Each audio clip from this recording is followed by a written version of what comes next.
Basahin po natin ang verse 12 up to verse 22. 2 Chronicles chapter 7, verse 12 to 22. Nakita na po ba isang malakas at masayang amen? Amen. Magkaroon po tayo ng salitang pagbasa. Ako po sa verse 12, kayo po sa verse 13, sabay-sabay po tayo sa verse 22. Verse 12. And the Lord appeared to Solomon by night, and said unto him, I have heard thy prayer, and have chosen this place to myself for an house of sacrifice. Verse 13, kayo po.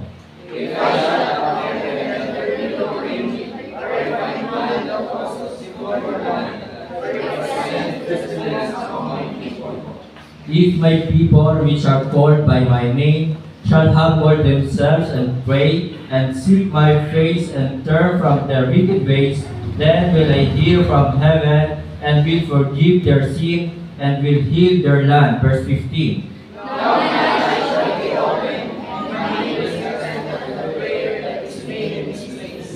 For now have I chosen and sanctified this house, that my name may be there forever, and mine eyes and mine heart shall be there perpetually. Verse 17.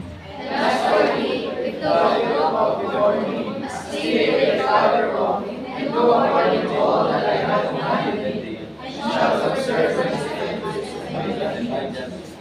Then will I establish the throne of thy kingdom, according as I have covenanted with David thy father, saying, There shall not fail thee a man to be ruler in Israel. Verse 19. But if you turn away and forsake my statutes and my commandments, which I have set before you, and shall worship other gods and worship them, Then will I pluck them up by the roots out of my land, which I have given them, and this house, which I have sanctified for my name, will I cast out of my sight, and will make it to be a proverb and a byword among all nations. Verse 21. and this house which so that I shall say, that the Lord God has on this land, and on this house. Verse 22, altogether ready, read. And I shall be answered, because they forsook the Lord God their fathers, which brought them forth out of the land of Egypt, and laid hold on their other gods, and worshipped them, and served them. Therefore, hath He brought all these evils upon them. Purihin po ang Diyos sa pagkabasa ng kanyang banal na salita. Tayo po lahat ay umuko, pumikit. Tayo po ay manalangin. Dakilang Diyos na makapangyarihan sa lahat. Tunay na ikaw po ay tapat at dakila.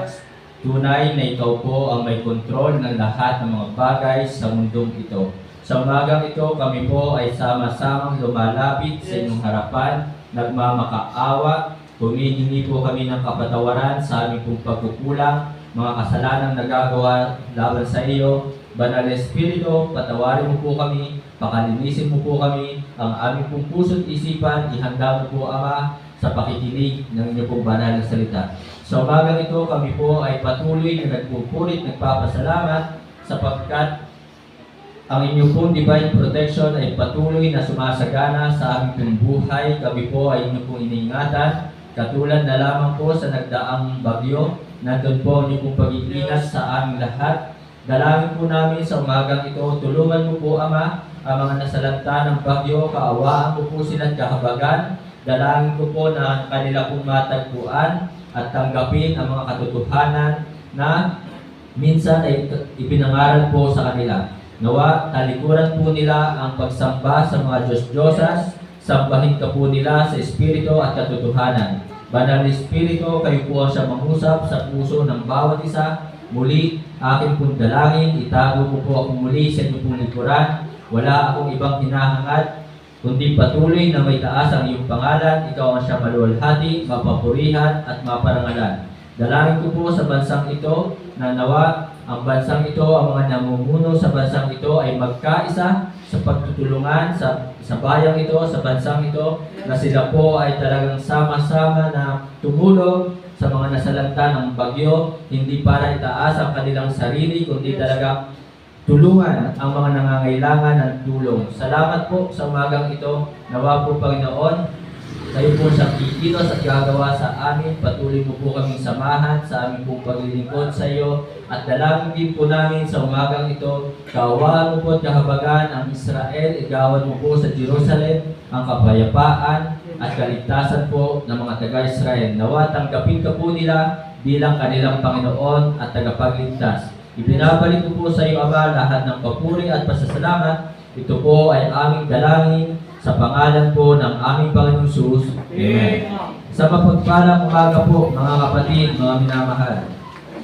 Ang sabi po ng verse 14, dito po natin kukunin ang title ng mensahe this morning, If my people, which are called by my name, shall humble themselves and pray and seek my face and turn from their wicked ways, then will I hear from heaven and will forgive their sin and will heal their land. So mga kapatid, mga minamahal, ang title po ng mensahe this morning, Heal Our Land. So ito po, sapagkat ang ating pong bayan ay minsan ay talagang ito po ay tumaan sa matinding pagsubok.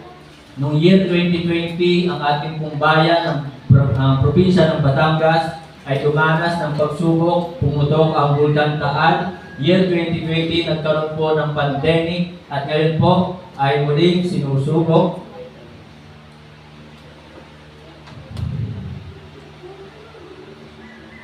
Ang Batangas.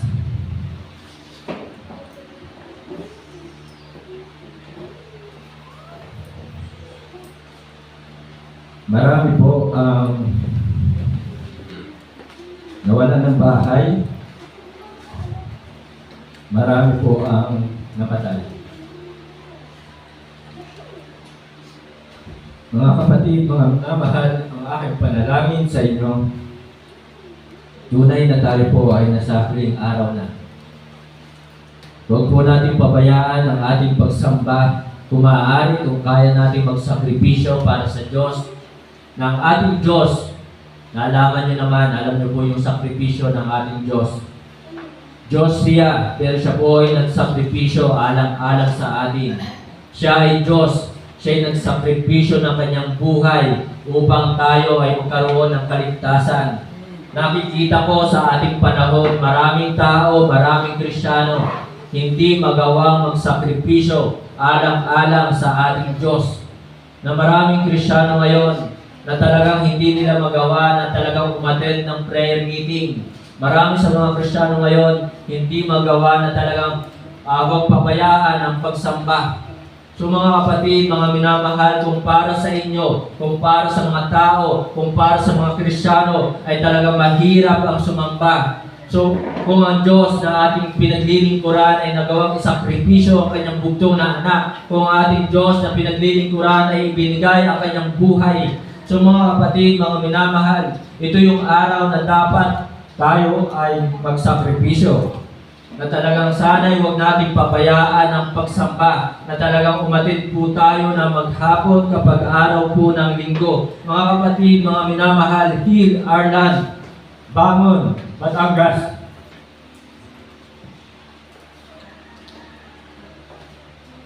Titingnan po natin ang mga dahilan. Bakit? Sabi nga po dito sa verse 22 ng ating pong binasa. Tingnan po natin verse 22 ng 2 Chronicles chapter 7 verse 22. And it shall be answered, because they forsook the Lord God of their fathers, which brought them forth out of the land of Egypt, and laid hold on other gods, and worshipped them, and served them. Therefore hath He brought all this evil upon them. Mga kapatid, nangyayari ang lahat ng mga bagay na ito. Yung bagyo, sakuna, pandemic, bulkan. At sinabi nga po dito, therefore hath He brought all this evil upon them. At ito po ay inallowed ng ating Diyos. Hinayaan ng Diyos na mangyari ang mga bagay na ito. Minsan ako'y nanalangin sa Diyos. Pero sinabi ng Panginoon, iba na lamang ang iyong hilingin. Ibig sabihin, ang aking prayer ay hindi niya mapagbibigyan. Kaya ang aking hiniling sa ating Panginoon, Lord, ingatan mo na lamang ang aming mga kapatiran dito sa Batangas. Ang aking prayer sa Panginoon, Lord, itigil mo na ang bagyong ito. Pero sinabi ng Panginoon, iba na lang ang iyong hilingin. Hindi ko yan mapagbibigyan. Sapagkat ang bagyong ito ay inalaw ng Diyos, hinayaan ng Diyos na mangyari ito, sapagkat meron po siyang matinding dahilan. Meron po siyang matinding dahilan. Sabi nga po ng Romans chapter 8 verse 28, and we know that all things work together for good to them that love God, to them who are the called according to His purpose. Mga kapatid, ang dahilan, sabi po dito, una, titingnan natin ang mga dahilan, bakit nangyayari mga bagay na ito. Bakit hinayaan ng Diyos magkaroon ng pandemic? Bakit hinayaan ng Diyos pumutok ang bulkan? Bakit hinayaan ng Diyos na Batangas ay lumubog sa baha? Unang dahilan mga kapatid, mga minamahal. Sabi nga po doon sa verse 19 na ating binasa sa 2 Chronicles chapter 7 verse 19. Tingnan niyo po. But if ye turn away and forsake my statutes and my commandments, which I have set before you, and shall go and serve other gods and worship them. Ito po yung isa sa mga dahilan, worshiping idols ng bansang ito. Ang probinsyang ito ay patuloy na sumasamba sa mga Diyos-Diyosan. Galit ang Diyos sa mga sumasamba sa mga Diyos-Diyosan. Kaya mga kapatid, sana bilang tayo ay mga anak ng Diyos, bilang tayo mga Kristiyano na nakakaalam ng katotohanan ito, huwag tayong makibahagi sa mga sumasamba sa mga Diyos-Diyosan, worshiping idols. Ito po yung isa sa mga dahilan bakit hinahayaan ng Diyos na ang bayan natin ay lumubog sa baha. Bakit hinahayaan ng Diyos ang mga pandemic na ito, worshiping idols. Yan po. Alam naman natin, unang-una sa mga utos ng Diyos sa Exodus chapter 20. Tingnan po natin. Doon po sa 10 utos ng Diyos sa Exodus chapter 20 verse 3 to 5. Buksan ang iyong mga Bible. Exodus, thou shalt have no other gods before me. Huwag kang magkakaroon ng ibang mga Diyos sa harap ko. And then verse 4, thou shalt not make unto thee any graven image. Huwag kang gagawa sa iyo ng mga larawang inanyuan or any likeness of anything that is in heaven above, or that is in the earth beneath, or that is in the water under the earth. Huwag kang gagawa. Pero anong ginawa nila? Sila po ay gumawa ng mga larawang inanyuan at kanilang sinasamba. Sila ay gumawa ng mga ribulto, mga Diyos-Diyosan na kanilang niluluhuran at sinasamba. Ito po ang utos ng Diyos doon sa kanyang 10 utos. Mga kapatid, isa sa dahilan bakit mayroong pandemic, bakit mayroong ganitong kalakas na bagyo, worshiping idols. Verse 5, thou shalt not bow down thyself to them nor serve them. Na kanilang pinaglilingkuran ito, kanila itong niluluhuran at sinasamba. For I, the Lord thy God, am a jealous God, visiting the iniquity of the fathers upon the children, unto the 3rd and 4th generations of them that hate me. Kaya ako po'y nagpapasalamat. Nung nabasa ko po yan, year 2008, yan po nagtulak sa akin upang iwanan ko ang reliyon, upang iwanan ko ang pagiging Katolik, sapagkat malinaw po sinasabi, utos ng ating Diyos, huwag kang magkakaroon sa iyo ng ibang mga Diyos. Ang ating Diyos ay buhay at makapangyarihan. Ang ating Diyos ay hindi natin nakikita. Siya po ay Espiritu. Kaya sinasabi po ng ating Diyos, sambahin po natin siya sa Espiritu at katotohanan. John chapter 4 verse 24. God is a Spirit, and they that worship Him must worship Him in Spirit and in truth. Sambahin natin ang Diyos sa Espiritu at katotohanan, hindi sa mga ribulto, hindi sa mga Diyos-Diyosan. Ito po yung isang dahilan. Bakit mayroon mga pandemic, bakit may mga sakuna, may bagyo, mayroong mga bulkan. Sapagkat sa buhay po ng Israel, tingnan natin yung 1 Chronicles chapter 21 verse 14. 1 Chronicles chapter 21 verse 14. Dahil nga po ang mga taga-Israel ay tumalikod sa tunay, buhay at makapangyarihang Diyos. Talaga ang Diyos, sabi po dito, so the Lord sent pestilence upon Israel, and there fell of Israel 70,000 men. Isang araw. ay talagang ang namatay sa bansang Israel ay 70,000. Dito sa ating bansa na nagkaroon ng bagyong Yolanda, nasa 10,000 ang namatay. Pero sa bansang Israel, dahil galit ang Diyos sa pagsamba sa mga Diyos-Diyosan, ay 7,000 katao ang namatay. Kaya mga kapatid, mga minamahal, ipag-pray natin ang bayang ito. Ipag-pray natin ang bansang ito. Umaawit sila ng awiting Heal Our Land. Heal our land, Father, heal our land. Hear our cry, Father, hear our cry, and turn our nations back to you. So paano mapapanumbalik ang bansang ito kung ang bansang ito ay patuloy na sumasamba sa Diyos-Diyosan? Paano mapapanumbalik sa Diyos? Diba? Ang sabi doon sa lyrics ng kanta, turn our nations back to you. Pero hanggat ang bansang ito ay sumasamba sa Diyos-Diyosan, patuloy na dadanas ang bansang ito ng mga kalamidad. Kaya mga kapatid, mga minamahal, ito po yung isa sa dahilan bakit inallowed ng Diyos ang ganitong mga problema, ang mga ganitong trahedya. Kung makikita ninyo sa mga social media, sa Facebook, marami pang hinuhukay ng mga bangkay at marami pang mga missing na mga tao na natabunan ng putik ng baha doon po sa bayan ng Laurel, sa bayan ng Talisay, sa bayan ng Agoncillo. Kaya mga kapatid, mga minamahal, sana huwag nating pabayaan ang pagsamba. Kung ang ating Diyos ay nagsakripisyo, sana'y magsakripisyo din tayo para sa ating Diyos. So mga kapatid, mga minamahal, tingnan ninyo ang kanilang mga sasakyan. Mga sasakyan na kanilang minahal, mga sasakyan na kanilang iningatan, bahay na malalaki, bahay na talagang minahal din, iningatan ng mga tao ito. Na ang mga bahay na ito at sasakyan ito ay isa sa mga dahilan bakit ang mga tao ay hindi magawang sumamba sa Diyos. Natatakot silang iwan ang kanilang mga tahanan. Mayroon silang mga sasakyan pero hindi sila makapunta sa bahay-sambahan kapag araw ng linggo. Ano ang ginawa ng Diyos? Kinuha ng Diyos ang kanilang mga ipinundar. Kinuha ng Diyos ang kanilang mga bahay. Kinuha ng Diyos ang kanilang mga sasakyan. Kinuha ng Diyos ang mga bagay na kanilang talagang minamahal. Huwag natin mamahalin ang mga bagay sa mundong ito. Ang utos sa atin sa 1 John chapter 2 verse 15, tinampunin ninyo ang inyong pong Bible. Love not the world, neither the things that are in the world. If any man love the world, the love of the Father is not in him. Huwag nating mamahalin ang mga cellphone. Huwag nating mamahalin ang mga sasakyan.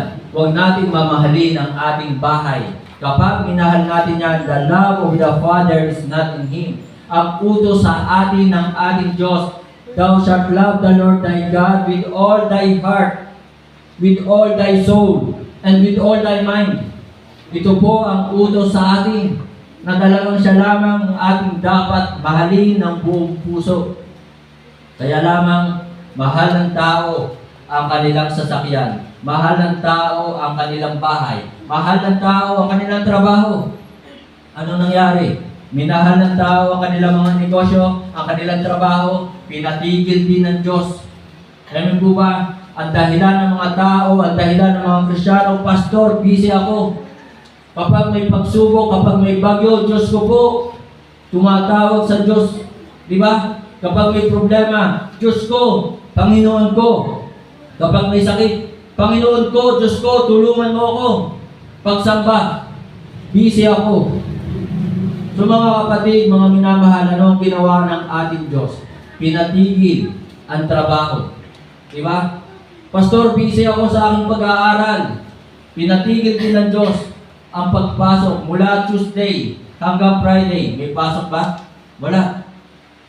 Kaya mga kapatid, mga minamahal, ang ating mamahalin ay ang ating Diyos. Amen? So yun po yung isang problema. Tingnan po natin ang Job chapter 1, verse 20 and 21. Ito po ay uulitin ko lamang. Ito po yung Isa din po sa mga nabanggit ng pong prayer meeting. Job chapter 1, verse 20. Then Job arose and rent his mantle and shaved his head and fell down upon the ground and worship. Si Job po ay lumanas ng maraming pagsubok. Inalis ng Diyos ang kanyang mga kabuhayan, ang kanyang mga hayop, libo-libong mga hayop. Inalis po yan ng Diyos, nangamatay po yan. At inalis din ng Diyos ang kanyang 10 anak, namatay din po yan. Pero anong ginawa ni Job? Kahit siya'y mayroong pinagdaanan, kahit siya'y dumanas ng matinding pagsubok, may problema, siya ay patuloy pa rin sumamba sa ating Diyos. Kaya mga kapatid, ano ba ang problema mo? Ano nga ang pinagdadaanan mo? Huwag pababayaan ang pagsamba. Huwag pababayaan ang pagsamba katulad ni Job. At sinabi po dito ni Job, and said, naked came I out of my mother's womb. Hubad akong lumabas sa sinapupunan ng aking ina. And naked shall I return thither. Aalis ako sa mundong ito, wala akong dala. The Lord gave, ang Diyos, ang Panginoon na nagbigay. Kaya mga kapatid, kung binigyan ka ng sasakyan, binigyan ka ng bahay, huwag sana ito maging dahilan upang hindi ka makapanambahan sa Diyos. Huwag sana ito maging dahilan upang hindi ka magamit sa paglilingkod kay Kristo. Sapagkat aalisin yan, kukunin yan ng Panginoon. The Lord gave and the Lord hath taken away. Blessed be the name of the Lord. Kaya mga kapatid, mga minamahal, kung binigyan ka ng Diyos ng trabaho, walang problema po doon sa mga nagsisiman, sa mga nagbabarko. Diba? Talagang hindi po yan makakapanambahan araw ng linggo. Pero salamat, sa barko ay meron din pong nangangaral ng salita ng Diyos. At salamat na talagang doon ay meron pong mga nakikinig ng salita ng Diyos. Kaya sana mga kapatid, mga minamahal, kung tayo binigyan ng Diyos ng trabaho, binigyan tayo ng bahay, binigyan tayo ng sasakyan, huwag sana itong maging dahilan upang hindi tayo makinig ng salita ng Diyos. Huwag sana itong maging dahilan upang huwag tayo manambahan kapag araw ng linggo. Yung ibang tao, yung ibang Kristiyano, binigyan ng jowa. Di ba? Binigyan ng kapartner. Ay nung nagkaroon ng kapartner sa kanilang buhay, nawala na sa pagsamba. Kaya mga kapatid, mga minamahal, kung ibinigay ng Diyos ang iyong ipinagpe-pray, huwag sana na ito ay maging dahilan upang hindi ka magamit sa paglilingkod kay Kristo. So worshiping idols, ito po yung isa sa dahilan bakit inalaw ng Diyos. Malinaw naman po sinabi ng ating Panginoon sa kanyang mga salita sa 2 Chronicles chapter 7 verse 22. Verse 22, 2 Chronicles chapter 7 verse 22. Sinabi po dito, and it shall be answered because they forsook the Lord God of their fathers. Pinabayaan nila, tumalikod sila sa tunay, buhay at makapangyarihang Diyos, na sila ay sumasamba sa mga Diyos-Diyosan, which brought them forth out of the land of Egypt and laid hold on other gods, na talagang pinanghawakan nila ang mga Diyos-Diyosan. At yan po ay nangyayari dito sa ating bansa, and worship them, na talagang kanilang sinasamba. Nakakalungkot, panay ang kanilang dasal. Doon kay Mary, ay si Mary naman ay hindi naman niya sasagot sapagkat yung patay na. Diba? Panay ang kanilang dasal. Na doon sa ribultong yun, paano niya sasagot? Ribulto po yan. So mga kapatid, sabi po dito, and worship them and serve them. Therefore, hath He brought all this evil upon them. So talagang dahil po doon, yung po yung isa sa dahilan, bakit nagkakaroon ng mga kalamidad, trahedya sa mundo. Pagsamba sa Diyos-Diyosan, worshiping idols. Kaya mga kapatid, ako po ay nagpapasalamat sa Diyos. Nakapagbasa ko ng kanyang salita, nabasa ko yung kanyang 10 utos, at yun po ang nagtulak sa akin year 2008 upang talikuran ko ang Katolik. Upang talikuran ko.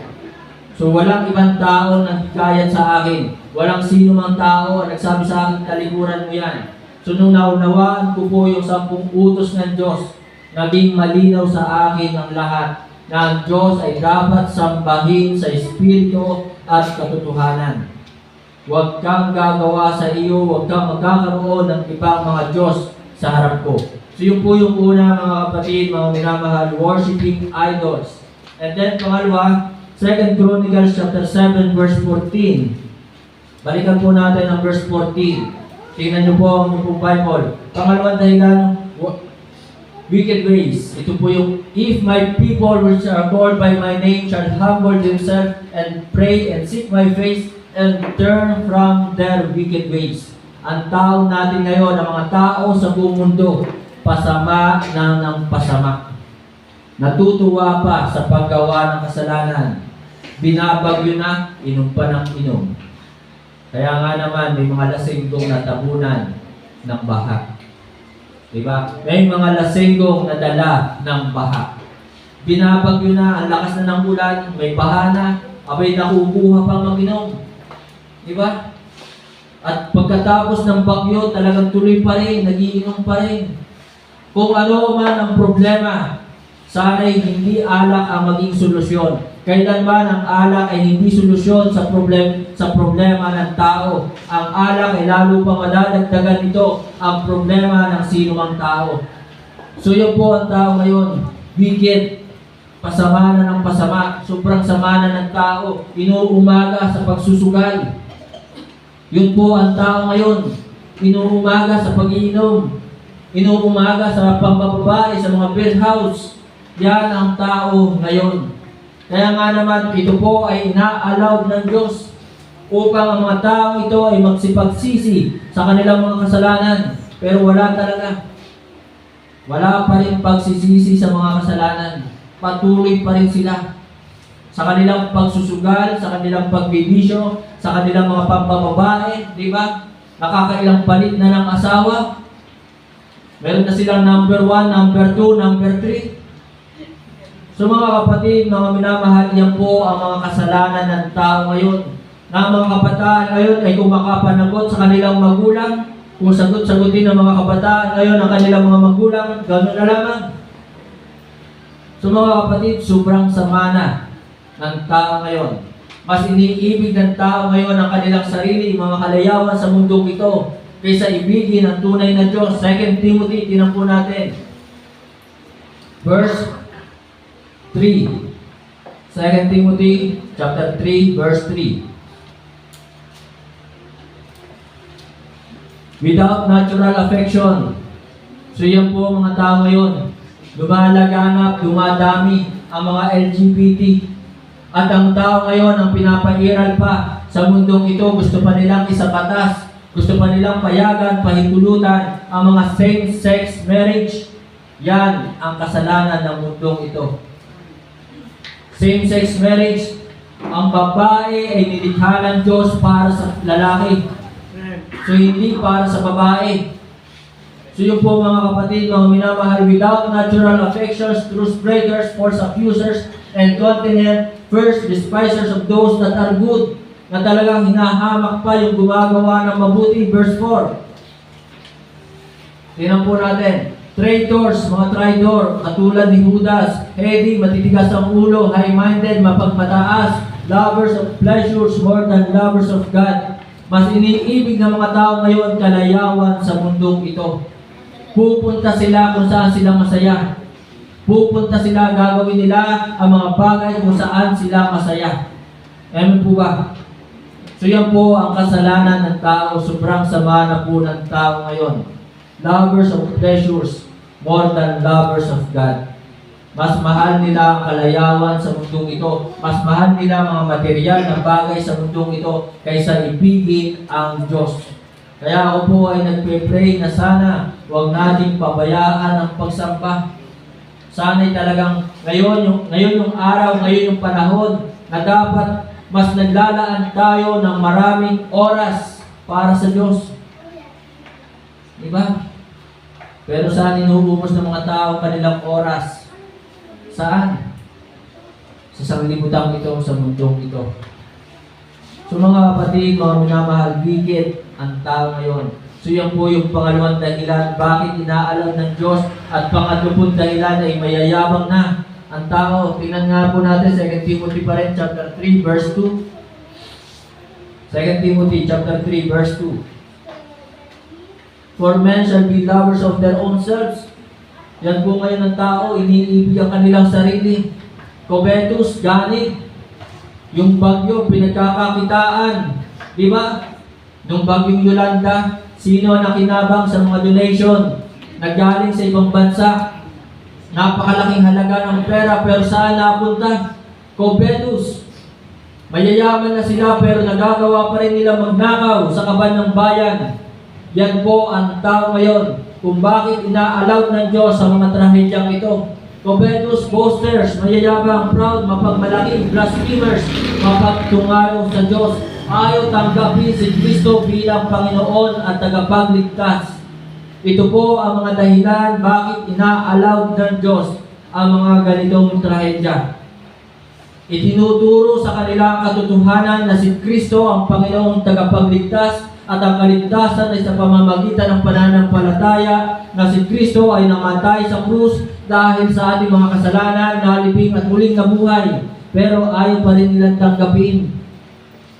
Sinasabi nilang kanilang relihiyon ang magdadala sa kanila sa langit. Sinasabi nilang kanilang relihiyon ang una.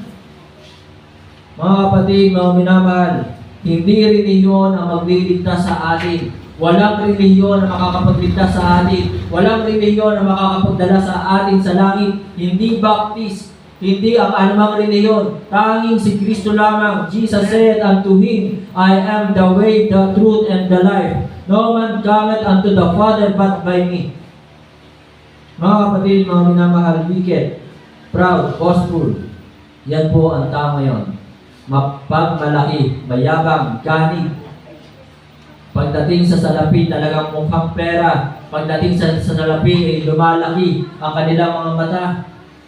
So mga kapatid, mga minamahal, ang daming taong ganyan ngayon. O mayroon ba nagawa ang kanilang salapi para pigilan ang bagyong Christine? Wala.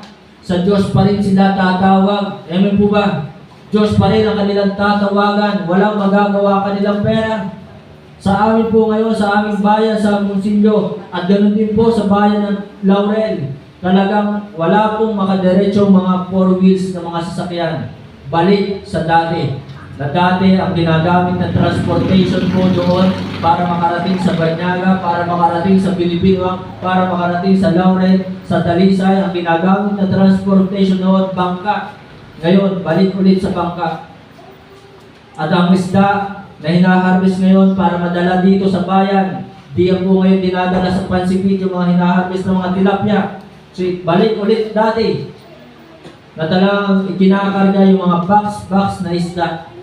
So mga kapatid, mga minamahal, ito po yung mga dahilan: wicked, worshiping idol, proud, boastful, mayayabang ang tao ngayon. Kung sino na ang tao ngayon?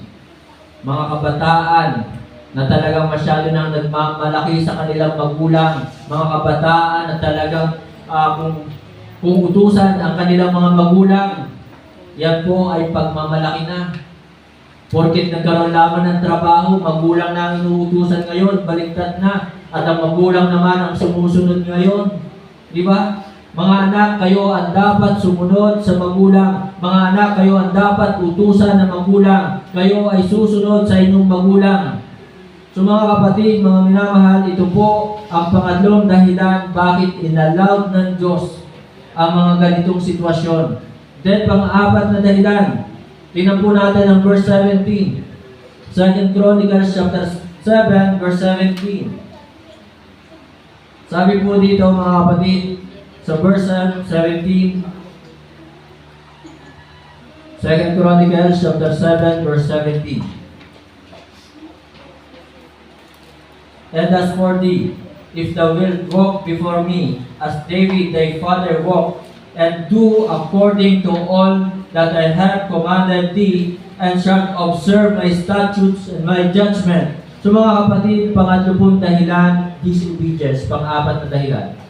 Yung hindi pagsunod sa utos o mga palatuntunan ng ating Diyos.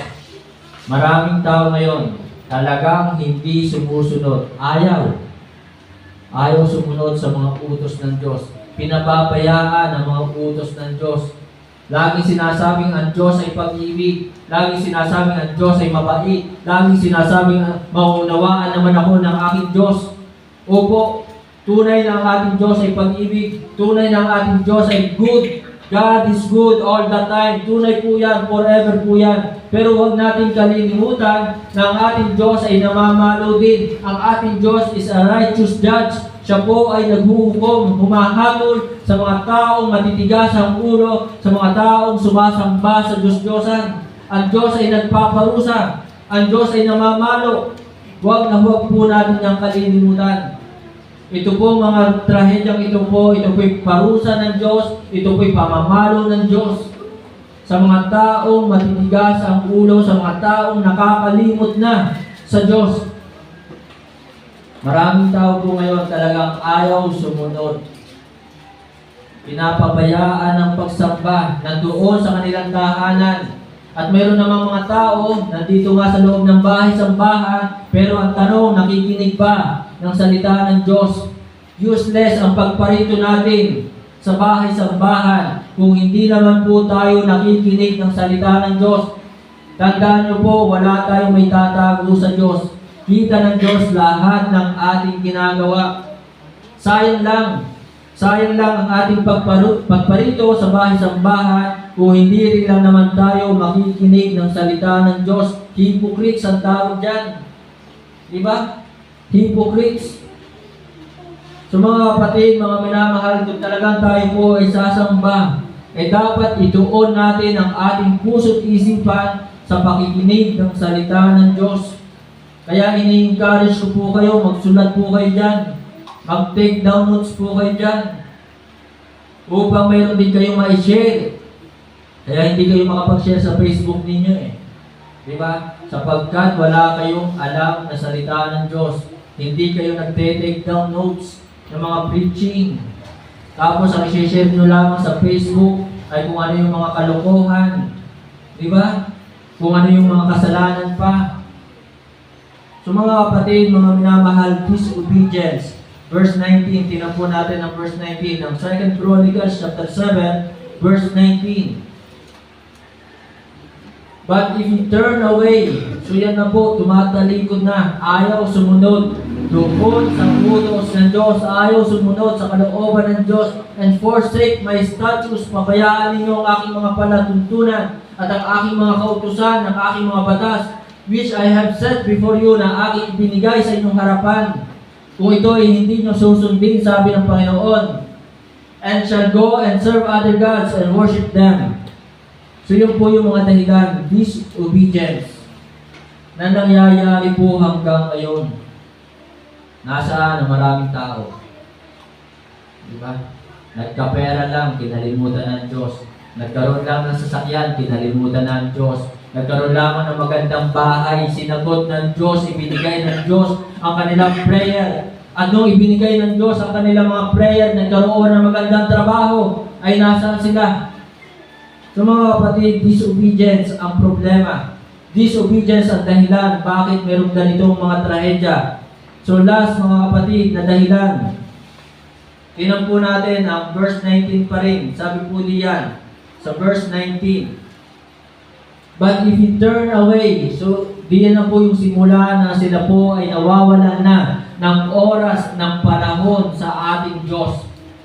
Maraming tao, maraming Kristiyano, walang oras, panahon sa ating Diyos.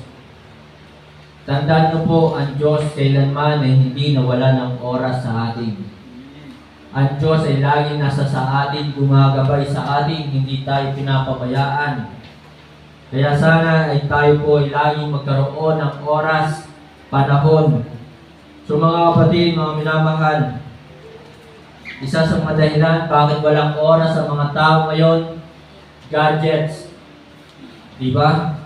Diyan sa cellphone na yan, nauubos ang oras ng maraming kabataan. Bakit mababa ang grade sa school? Gadgets. Diba? Bakit bumabagsak sa mga exam? Gadgets. Napupuyat sa gabi, paglalaro. Exam na kinabukasan ay laro pa rin ang laro ng kanilang mga ML. So binigyan ng magulang ng cellphone, hindi para maglaro. Kayo ay pinag-aaral upang kayo po ay mag-aaral. Ang cellphone ay gamitin sa mga pagre-research, hindi sa mga paglalaro. So yun po mga kapatid, mga minamahal, isa sa dahilan bakit wala ng oras, panahon, di ba?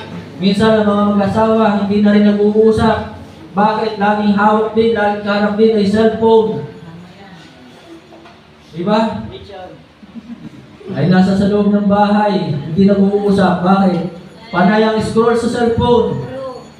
Yung mga anak, hindi na rin nakakausap ng mga magulang, panay ang scroll sa cellphone. Kaya anong nangyari nitong nakarang araw? Walang signal, walang internet. So mga kapatid, mga minamahal, ito ang isa sa dahilan, mga material ng bagay sa mundong ito. Mabuti pa talaga ng panahon namin eh. Di ba? Okay lang na ilaw namin simbo.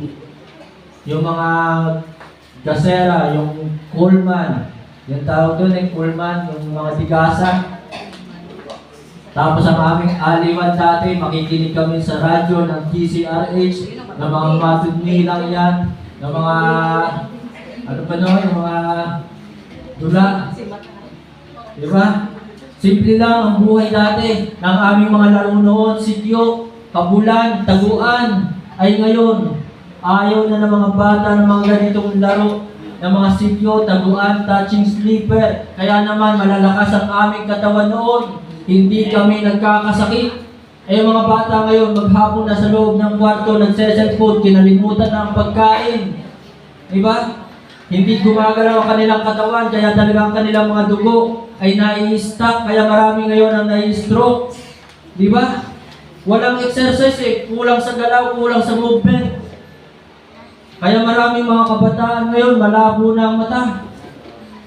So mga kapatid, mga minamahal, ito po yung dahilan ngayon bakit walang oras, walang panahon sa ating Diyos, gadgets, trabaho, sasakyan, bahay, kaibigan, mga unbeliever na kaibigan, yan po yung dahilan. Kaya mga kapatid, mga minamahal, sana kung sagutin ng Diyos, ibigay ng Diyos ang ating mga panalangin, humingi ng sasakyan, sana huwag tayong mawala ng oras para sa Panginoon. Humingi ng bahay, sana meron pa rin tayong oras para sa Panginoon. Humingi ng trabaho, sana meron pa rin tayong oras para sa Panginoon. Humingi ng mga pag-aaral, sana huwag natin pabayaan ang ating pagsamba. So mga kapatid, yan po ang dahilan. Disobedience, no time for God, worshiping idols, proud, boastful, wicked ways. So mga kapatid, sana sa ating buhay ngayon, talagang maglaan na po tayo ng oras para sa Panginoon. We are in the last days. Nasa huling araw na po tayo. Bukas ako po ay pupunta sa amin sa Agoncillo. Gusto kong tumulong. Pero wala naman ako may tutulong sa kanila. Kung meron man ako makakausap doon sa amin na kailangan ng matutuluyan, mag-o-offer ako. Kung gusto mo, sumama ka na lang sa akin sa mataas na kahoy, patutuloyin kita doon. So yun lamang may bibigay kong offer doon sa mga nangangailangan ng tulong sa amin. Pero hindi lahat ay aking matutulungan. Kung mayroon man na mga kamag-anak ko na kailangan ng matitirhan, isasama ko dito sa mataas na kahoy. So mga kapatid, mga minamahal, we are in the last days, huwag po natin pabayaan ang pagsamba. Ngayon po ay titingnan po natin the remedy. Kung mayroon po mga pandemic, kung mayroon po mga salot, mayroon po mga trahedyang ito, mayroon pong lunas. Sa bawat problema ay mayroon pong solusyon na ibinibigay ang ating Diyos. At muli ay aking babanggitin, hindi solusyon ang alak sa ating mga problema. Hindi solusyon ang pagganti. Hindi solusyon ang paggawa ng masama sa ating mga problema. Ang ibang tao dahil masama na nangyayari sa paligid, nagawa din ng masama. Hindi po iyon ang solusyon.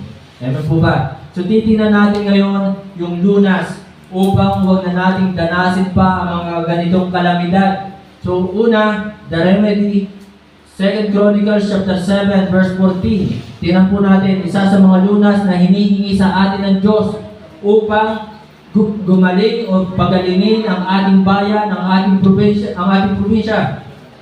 If my people which are called by my name shall humble themselves. Una po ay kailangan nating magpakumbaba sa Diyos upang maiwasan ang mga ganitong trahedya. Ibaba natin ang ating sarili sa harapan ng Diyos, na ating sundin ang kanyang mga kalooban, ang kanyang mga utos. Tayo ay magpakabait sa harapan ng ating Diyos. Ibaba natin na talaga lagi natin siyang tatawagan. Siya ang ating tatawagan. So mga kapatid, huwag tayo maging mayabang. Kasi yung ibang tao, nagkaroon lamang ng bahay, ang yabang na.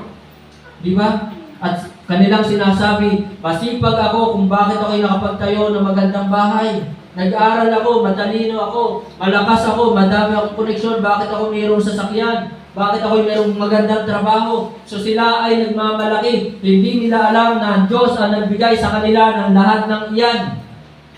Kaya mga kapatid, kung anumang tagumpay ang ating narating, lagi natin ibabalik sa Diyos ang kaluwalhatian.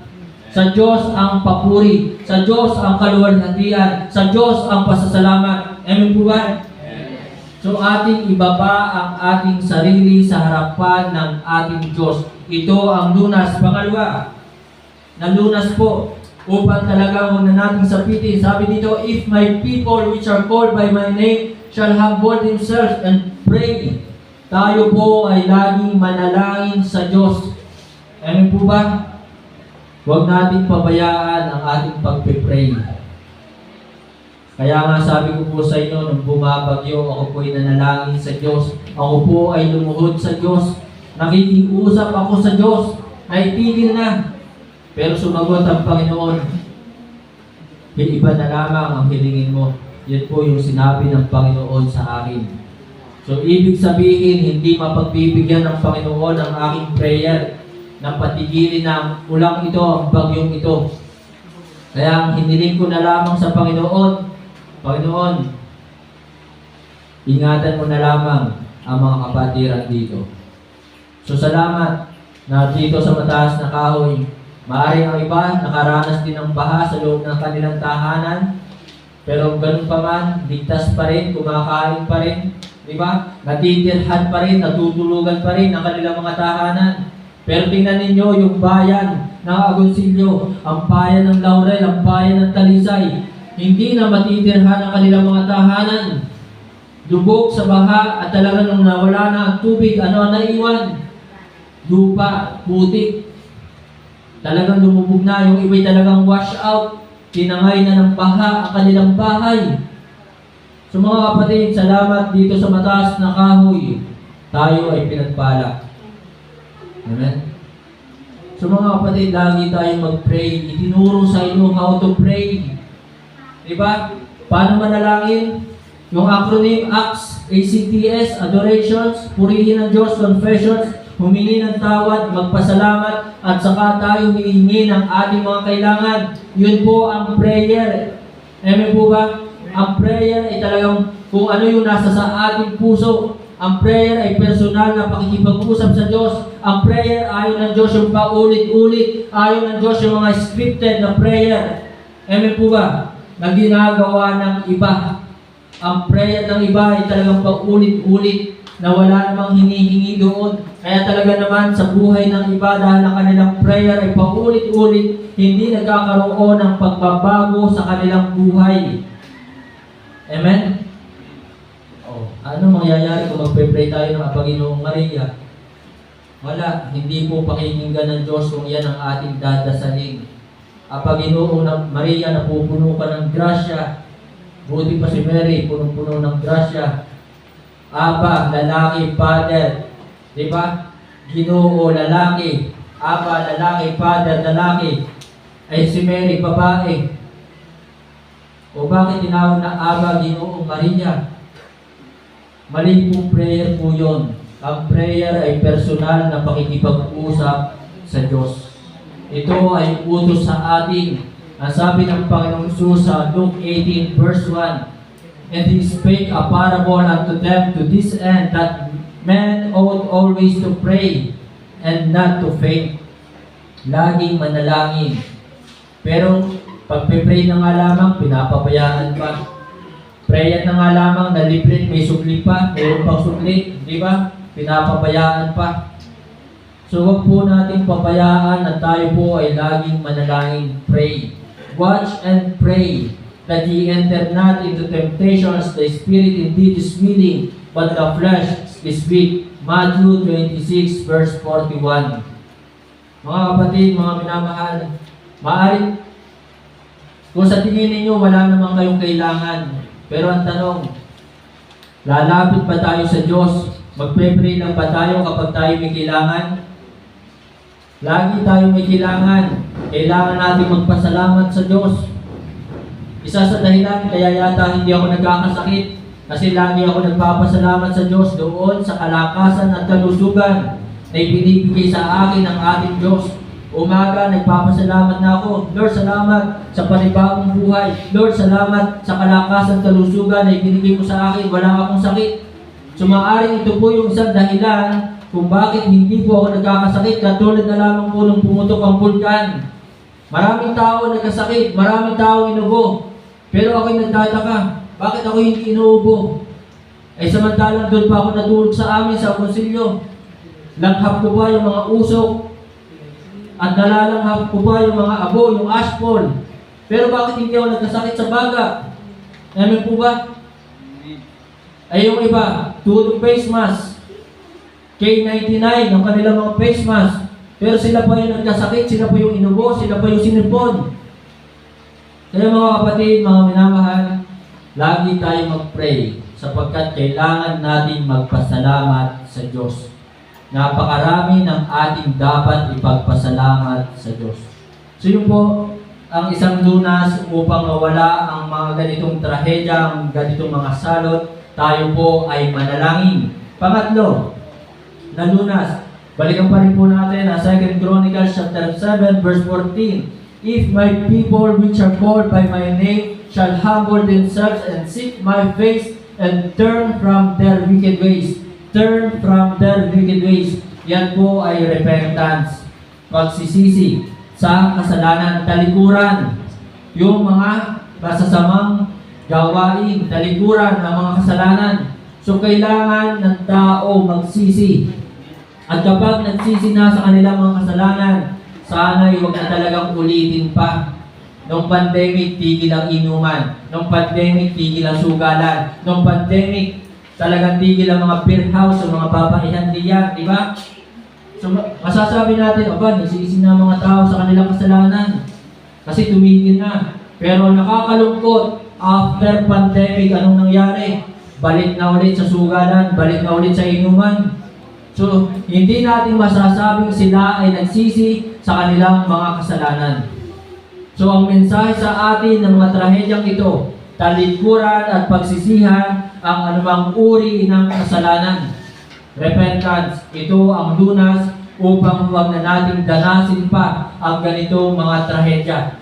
And then next, na lunas mga kapatid, kaya sana sa ating buhay, bilang tayo po ay tinubos na ni Kristo ng kanyang dugo sa lahat ng ating mga kasalanan, ay talikuran na natin ang anumang uri ng kasalanan. Yung mga paglalasing na yan, di ba, yung mga bisyong yan, tayo po ay tinubos ng dugo ni Kristo sa lahat ng ating mga kasalanan.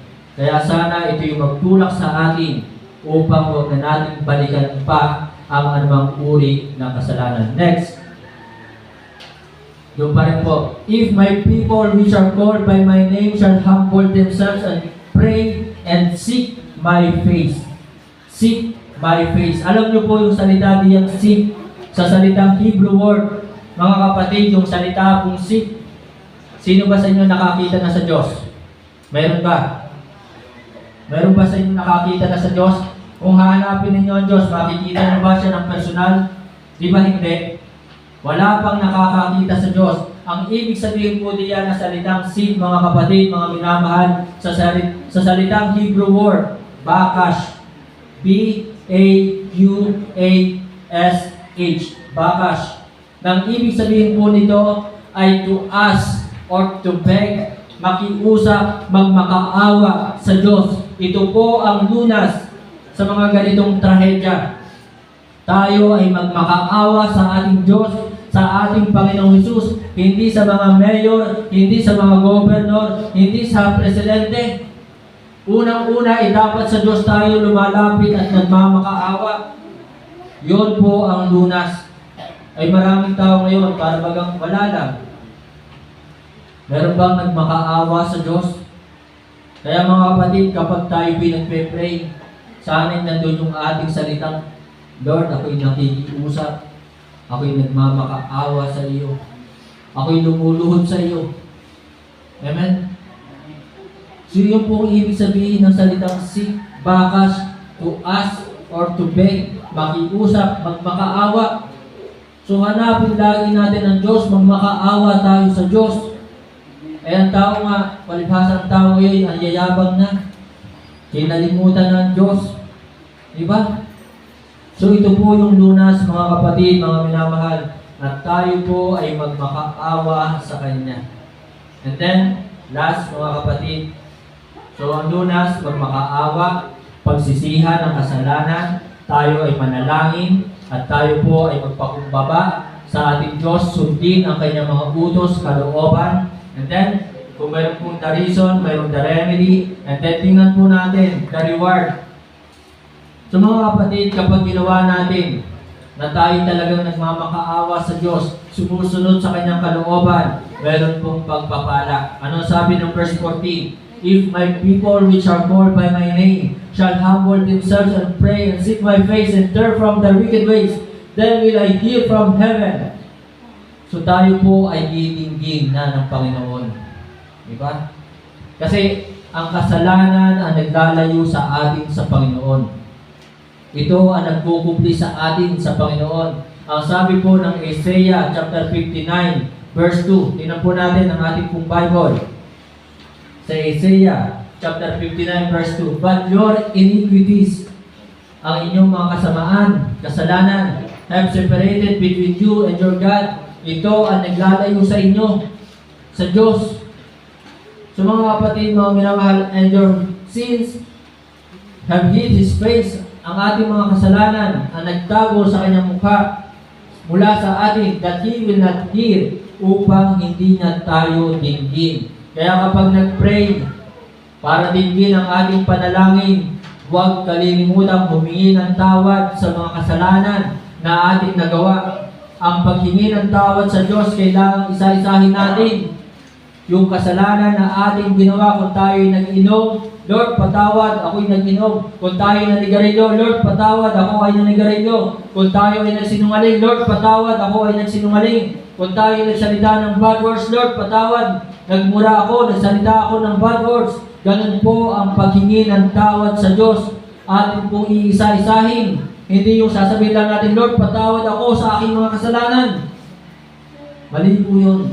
Kapag tayo personal na lumalapit sa Diyos, di ba? Isa-isahin po natin ang mga kasalanan na ating nagawa upang tayo po ay patawarin at dinggin ng ating Diyos sa ating mga kasalanan. Lord, patawad, ako ay gumanti. Lord, patawad, ako ay hindi nagpatawad.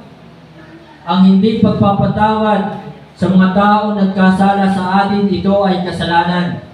Kaya kung ikaw ay hindi nagpatawad sa tao nagkasala sa iyo, ikaw ay nagkasala din. Kaya mga kapatid, mga minamahal, kapag ginawa natin ang mga bagay na ito, didinggin tayo ng Panginoon. Verse 15 ng 2 Chronicles, chapter 7, verse 15, tingnan po natin.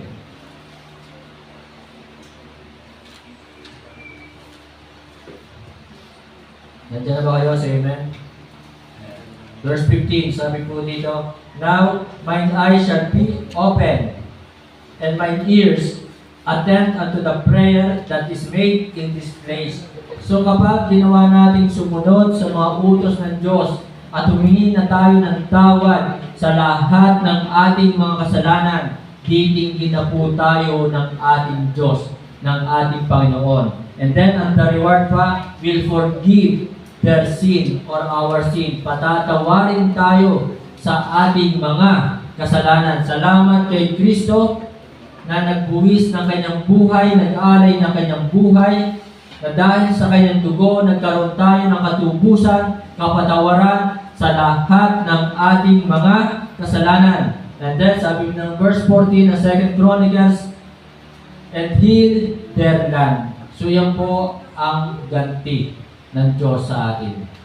Talagang pagagalingin o pagpapalain na ang bansang ito, ang bayang ito. Kung tayo ay magpapakumbaba sa Diyos, susunod tayo sa kanyang mga kalooban, tayo ay mananalangin, tayo ay sasamba, tayo ay magmamakaawa sa kanya, pagagalingin niya at hindi na natin sasapitin pa ang mga trahedyang ito. Kung siya'y ating sasambahin sa Espiritu at katotohanan, I pray that our nations forsake their gods. Talikuran sana ng bansang ito ang mga Diyos-Diyosan. So mga kapatid, mga minamahal, to God be the glory. So balikan po natin verse 19. Dito po tayo magtatapos. 2 Chronicles chapter 7 verse 19. But if you turn away, kung tayo ay tatalikod sa ating Diyos, and forsake my statutes and my commandments, kung pababayaan natin ang kanyang mga palatuntunan, ang kanyang mga kautusan, which I have set before you, and shall go and serve other gods, kapag ang bansang ito ay patuloy na sumamba sa mga Diyos-Diyosan and worship them. Verse 22, last, nasabi po ng ating Panginoon, and it shall be answered because they forsook the Lord.